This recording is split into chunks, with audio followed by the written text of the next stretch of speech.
여러분은 혹시 이런 생각 해보신 적 있으신가요? 세상이 다 허상이라면 그럼 도대체 뭐가 진짜일까? 불교를 조금만 들어보신 분들은 한 번쯤 모든 것은 공하다라는 말을 접하셨을 겁니다. 그런데 문제는 바로 여기서 시작됩니다. 많은 사람이 공하다라는 말을 듣고 아, 그러니까 다 허무하다는 뜻이구나 하고 받아들입니다. 하지만 정말 그럴까요? 티벳의 위대한 수행자 밀라레빠의 가르침을 따라가 보면 깨달음은 그렇게 단순하지 않습니다. 그냥 없다로 끝나는 것도 아니고 눈앞의 현실이 전부다로 끝나는 것도 아닙니다. 오히려 더 깊은 깨달음은 보이는 세계와 그것을 느끼는 마음과 그 둘을 가능하게 하는 근원까지 함께 보는 것에 가깝습니다. 쉽게 말해보겠습니다.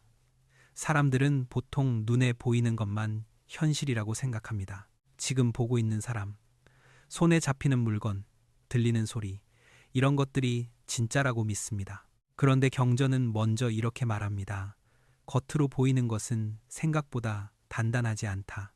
우리가 붙잡고 있는 세상도 사실은 인연 따라 잠시 드러난 모습일 뿐이다. 이게 바로 색즉시공입니다.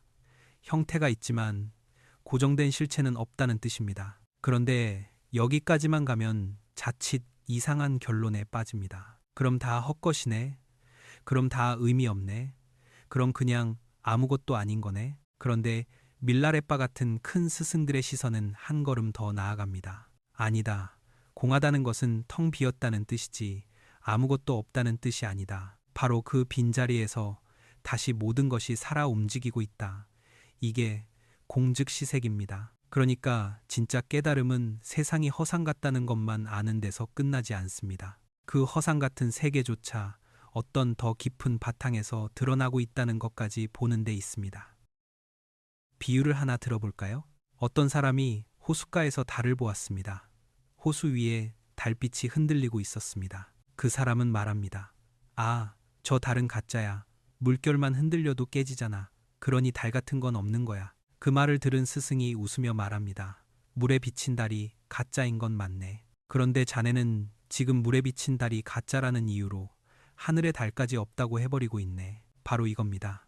세상에 보이는 형상이 흔들린다고 해서 근원까지 없는 것은 아닙니다. 오히려 흔들리는 그림자를 통해 움직이지 않는 본체를 알아차려야 합니다. 밀라레빠가 말하는 깊은 깨달음은 바로 이 하늘의 달까지 보는 눈에 가깝습니다. 여기에서 법신, 보신, 화신이라는 개념이 등장합니다. 이 말만 나오면 갑자기 어려워지죠.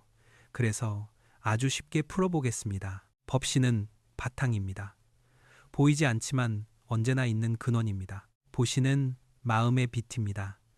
그 바탕 위에서 드러나는 자각, 의식, 깨달음의 작용입니다. 화신은 드러난 모습입니다. 그 마음과 의식이 몸을 입고 말이 되고 행동이 되어 세상 속에 나타난 것입니다. 조금 더 쉽게 말하면 이렇습니다. 법신은 전기와 같고 보신은 전구 안에 흐르는 빛과 같고 화신은 그 빛이 방 안을 환히 비추는 모습과 같습니다. 전기만 있다고 끝이 아니지요. 빛이 흘러야 하고 그 빛은 실제로 세상을 밝혀야 합니다.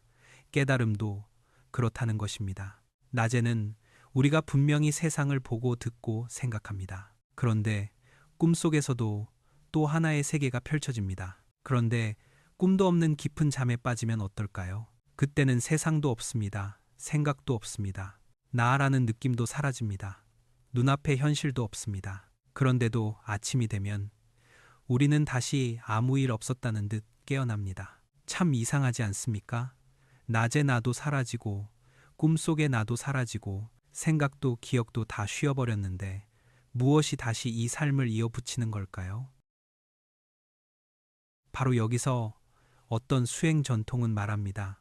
깨어 있을 때의 의식만이 전부가 아니다. 꿈꾸는 상태만도 아니고 깊은 잠의 무의식만도 아니다. 이 세 가지를 모두 가능하게 하는 더 근원적인 자리가 있다. 그 자리를 법신이라고 부르는 것입니다.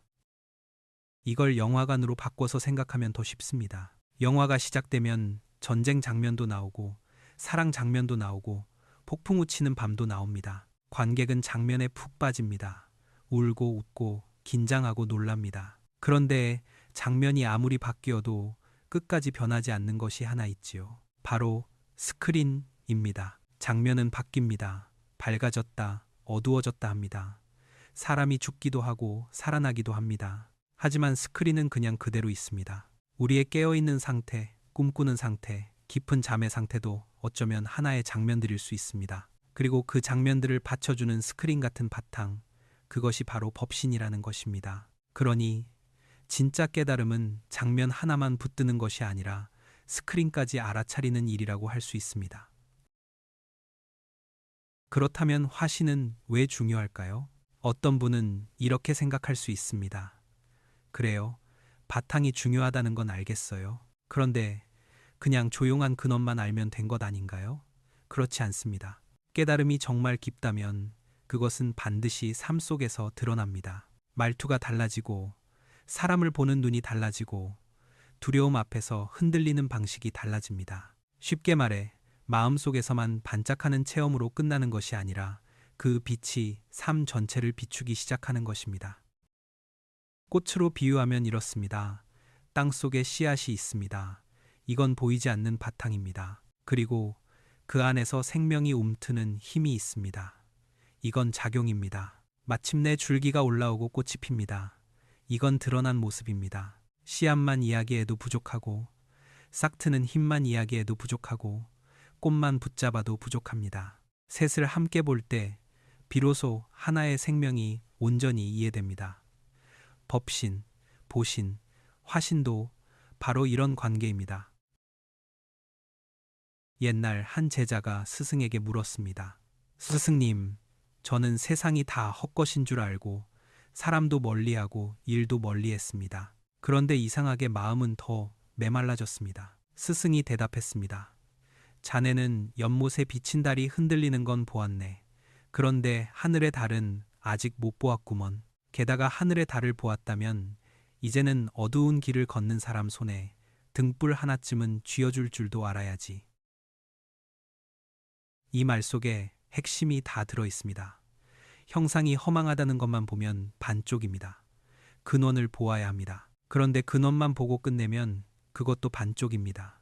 그 근원이 다시 삶 속에서 빛나야 합니다. 바로 그때 깨달음은 차가운 지식이 아니라 살아있는 지혜가 됩니다. 결국 밀라레빠의 깊은 가르침은 이렇게 정리할 수 있습니다. 깨달음은 단순히 세상은 공하다 하고 끝나는 것이 아닙니다. 또 단순히 지금 눈앞에 현실만 붙잡아라로 끝나는 것도 아닙니다. 더 깊은 깨달음은 보이는 세계가 실체가 아님을 알고, 그 배후의 바탕을 알고, 그 바탕이 다시 삶 속에서 어떻게 드러나는지도 함께 아는 것입니다. 다시 말해, 허상을 보고도 허무에 빠지지 않고, 공을 알고도 현실을 버리지 않으며, 바탕을 깨닫고도 삶을 외면하지 않는 것, 그것이 더 넓고 더 깊은 깨달음이라는 것입니다. 그래서 어떤 수행 전통은 법신, 보신, 화신을 함께 아는 눈을 보다 온전한 깨달음의 상징처럼 말하는 것입니다. 우리는 대개 물결만 봅니다.